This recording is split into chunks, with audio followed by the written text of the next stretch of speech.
Marriage in Hinduism.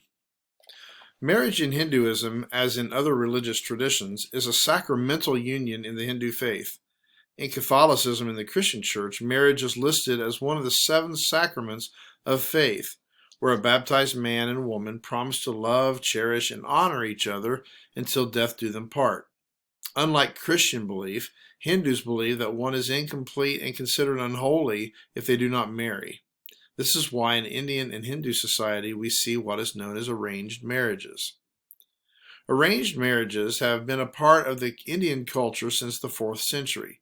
Many consider the practice a central fabric of Indian society, reinforcing the social, economic, geographic, and the historic significance of India.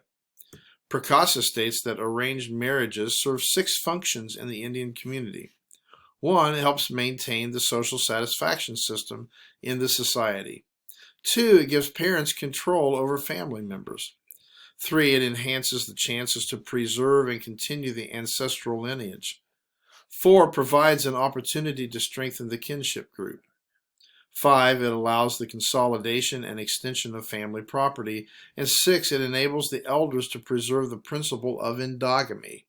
Endogamy is the practice of marrying within a special social group, caste, or ethnic group, rejecting those from others as unsuitable for marriage or other close personal relationships.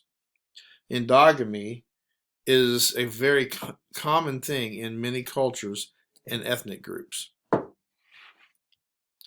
Most arranged marriages are well thought through and initiated by the family, even at times friends and acquaintances. Most females are married before puberty and most males before the age of 22. However, couples normally do not consummate the marriage until 3 years after the marriage ceremony. The male's family is always responsible for seeking the female. Once a match is found and arrangements met, the two families meet to discuss dowry, time, and location of the wedding. Most Hindu pre-wedding ceremonies take place on Akuto, the most spiritual day for marriages. The ceremony often takes place during and in the morning, with the male leading the female around a fire 7 times. After the ceremony, the bride is taken back to her home until she is summoned to her husband's family's house. Upon her arrival, her husband's mother is put in charge of her, where she is to learn the inner workings of the home. During this time, she is not allowed to interact with the males of the house because she is considered pure until the marriage is consummated, and this period of marriage can range from 3 to 6 years. The traditional arranged marriage matchmaker is called a Nayan.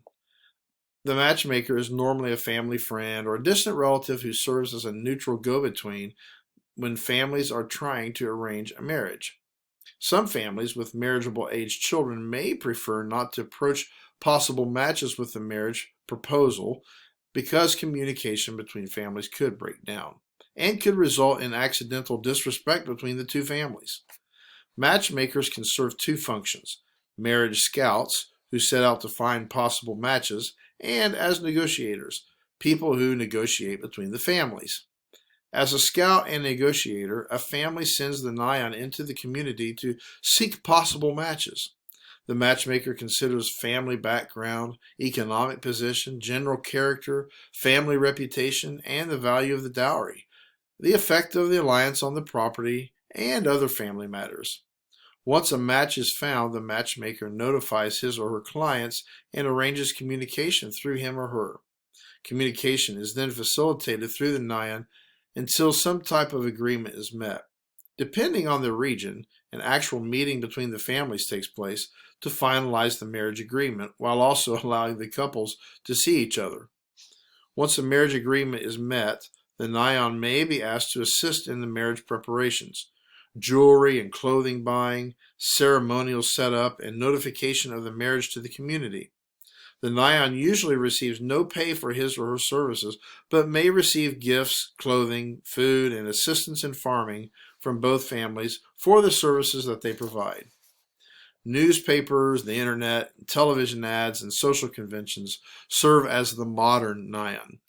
Indian families in metropolitan cities use the mass media as go-between as a way of bridging cultural gaps in areas where there may be a small Indian population.